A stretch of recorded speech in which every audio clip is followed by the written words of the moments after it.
Good afternoon. My name is Patrick Battuello. I am the founder and president of the nonprofit organization Horseracing Wrongs. I've come here today to advocate what I freely admit to be an extreme position, but one, I believe, that is fully warranted by the facts, and more important, dictated by morality. And that is that horse racing in New York State, horse racing in America has run its course, that horse racing must end.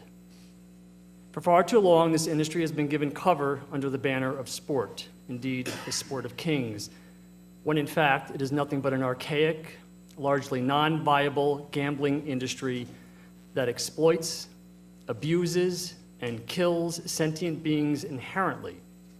In other words, it cannot be fixed or reformed. In other words, it is wrong from the start. Horse racing is unremitting confinement and isolation.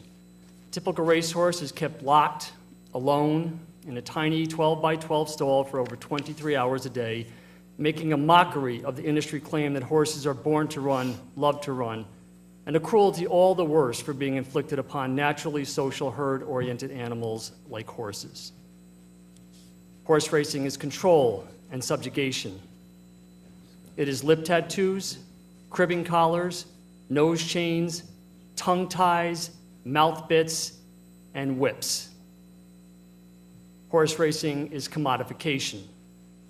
In the eyes of the law, racehorses are literal chattel, things to be bought, sold, traded, and dumped whenever and however their people decide. To make matters worse, they are not even afforded the protections, woefully inadequate as most are, of animal cruelty statutes, meaning a trainer or owner can grind his horse into the ground, yes, even to death, with virtual impunity. What's more, the average racehorse will change hands several times over the course of his so-called career, adding anxiety and stress to an already anxious, stressful existence. Horse racing is negation.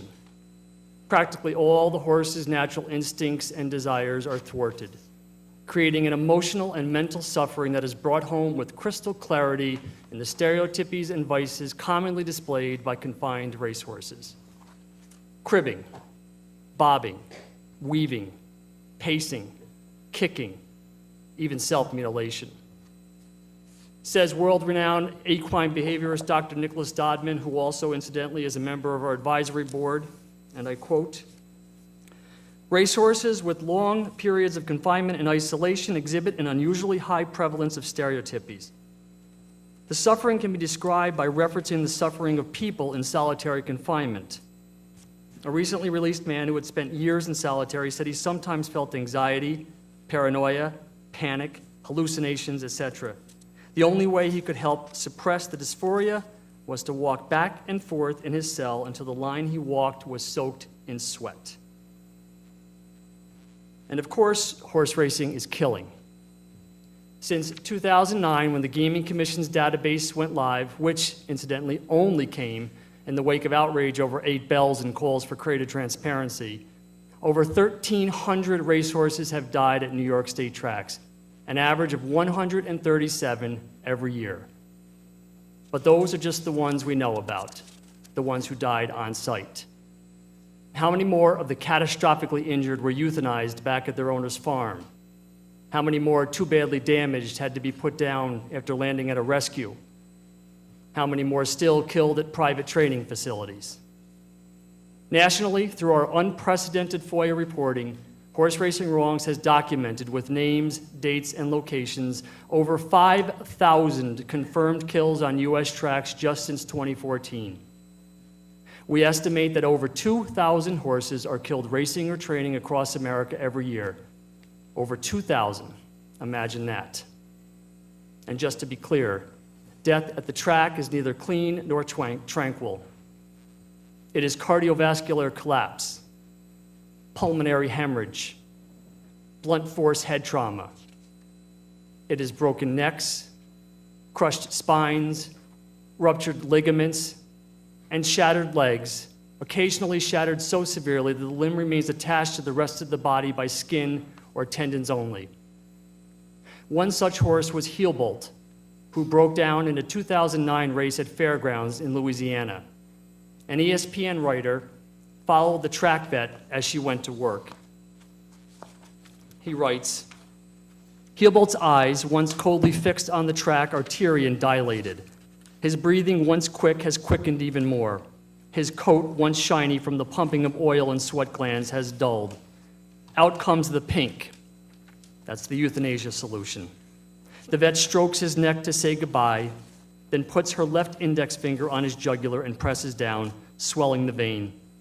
She drives the needle straight into his jugular, piercing his sweaty, leathery skin, and depresses the large plunger with her thumb, pushing in the poison, darkening the pink as it mixes with blood. After it empties, she draws out the needle and repeats the motion with the second syringe. Heelbolt falls under the railing, landing shoulder first, his nose in the dirt. He blinks rapidly for 10 seconds or so until his eyes, once beautifully alert, are blank.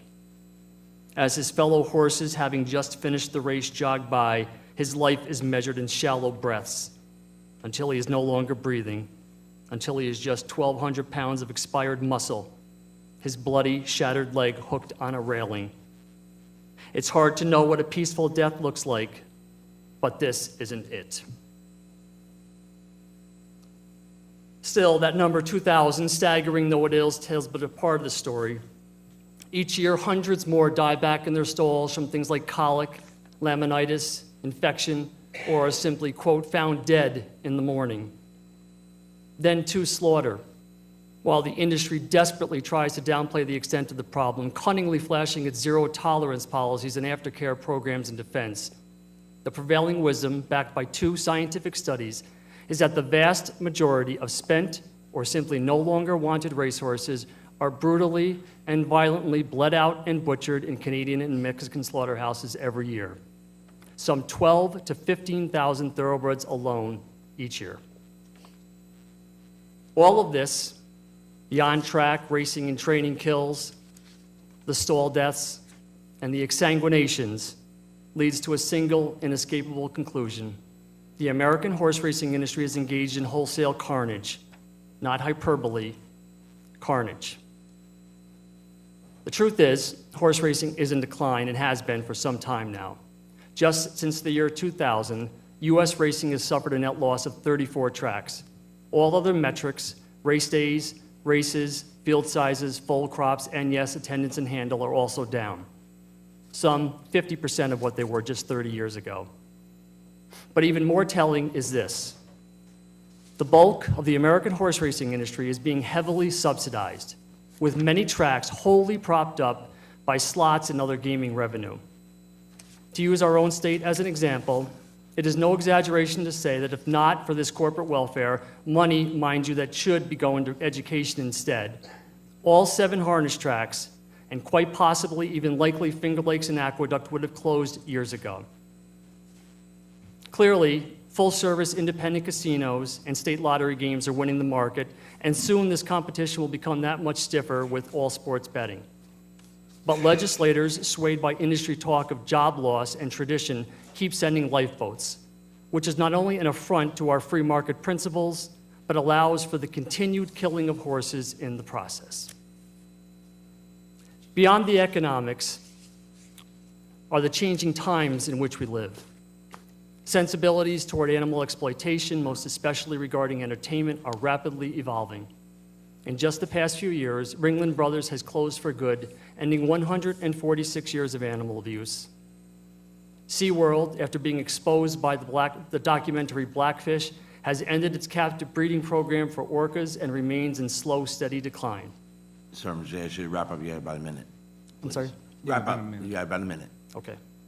Both this state and Illinois have banned the use of elephants in entertainment, and most tellingly and most relevant to the issue at hand, just this past November, Floridians voted overwhelmingly by an over 2-to-1 margin to outlaw greyhound racing in that state, a monumental win for animals that will in one fell swoop shutter 11 of the nation's final 17 tracks, leaving dog racing in America all but dead.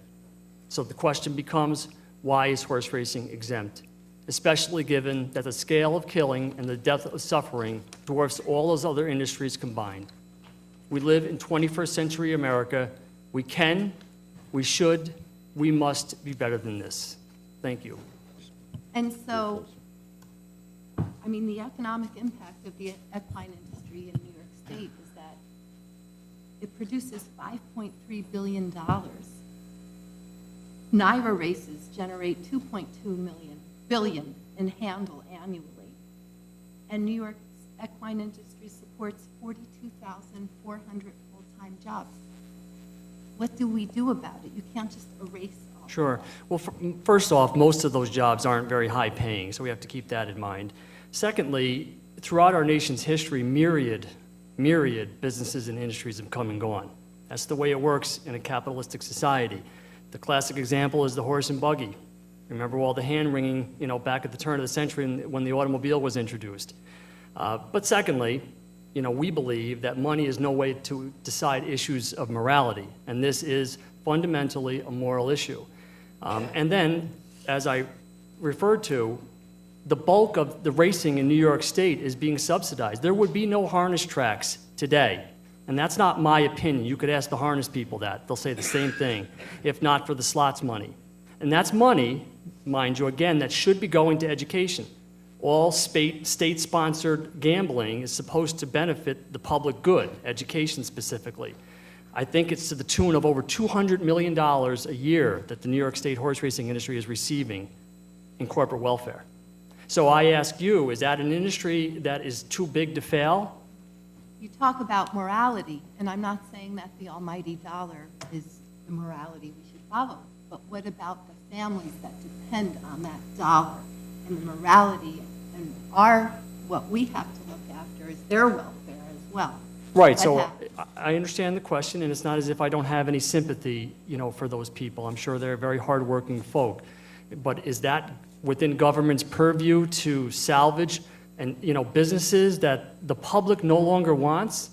You could go to 70% of the purse money at the harness track, 70% is coming directly from slots money, not from handle and attendance. You can go to Yonkers or Monticello or Saratoga Gaming and Raceway, and there's nobody there. And if there are, it's those, the stereotypical 65-year-old demographics are poor. They're not drawing the younger generations, partly because of competition, but partly also because of those changing sensibilities. The younger generations get it. This is animal exploitation. It's not sport. And so, the question we have to ask as a society, is this something we want to continue to prop up when the public no longer demands it? I would have to look at statistics to show. Sure. I'd be happy to share all our information with you.